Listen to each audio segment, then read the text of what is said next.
मध्य प्रदेश का मौसम एक बार फिर से बदलने वाला है और अधिकांश शहरों में जल्द ही कांपने वाली ठंड का दौर शुरू होगा।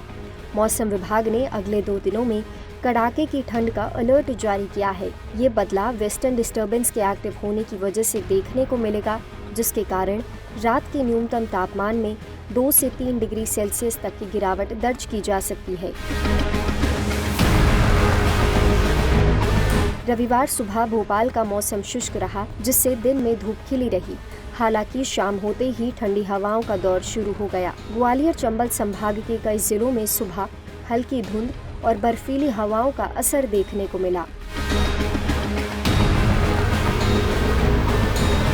चलिए अब हम आपको प्रदेश के 5 सबसे कम तापमान वाले शहरों का नाम बताते हैं।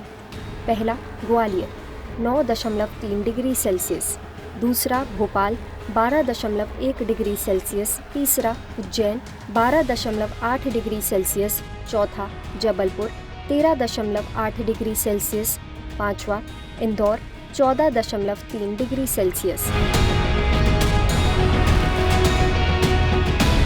मौसम वैज्ञानिक अभिजीत चक्रवर्ती ने बताया कि पिछले 24 घंटों के दौरान प्रदेश का मौसम शुष्क बना रहा।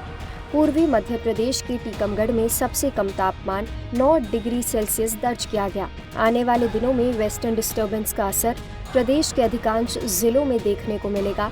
इसके असर से न्यूनतम तापमान में 2 से 3 डिग्री सेल्सियस तक की गिरावट संभव है। रविवार को प्रदेश के बड़े शहरों में अधिकतम तापमान भी ग्वालियर में सबसे कम रहा। Gwalior 26.7 degree Celsius, Indore 27.5 degree Celsius, Bhopal 27.8 degree Celsius, Ujjain 28 degree Celsius, Jabalpur 28.3 degree Celsius. Madhya Pradesh में कड़ाके की सर्दी पड़ने से पहले प्रदेशवासियों को सलाह दी जाती है, कुछ बातों का जरूर ध्यान रखें। ठंडी हवाओं और गिरते तापमान में ठंड बढ़ेगी, इसके लिए लोगों को ठंड से बचने के उपाय पर ध्यान देना जरूरी है, खासकर सुबह और रात के समय। ऐसे में बच्चों और बुजुर्गों का खासा ध्यान देने की जरूरत है। वेस्टर्न डिस्टर्बेंस के असर से आने वाले दिनों में और तापमान में और ज्यादा गिरावट की संभावना है। ऐसे में ये कहना गलत नहीं होगा कि मध्य प्रदेश में ठंड का असर तेजी से बढ़ रहा है।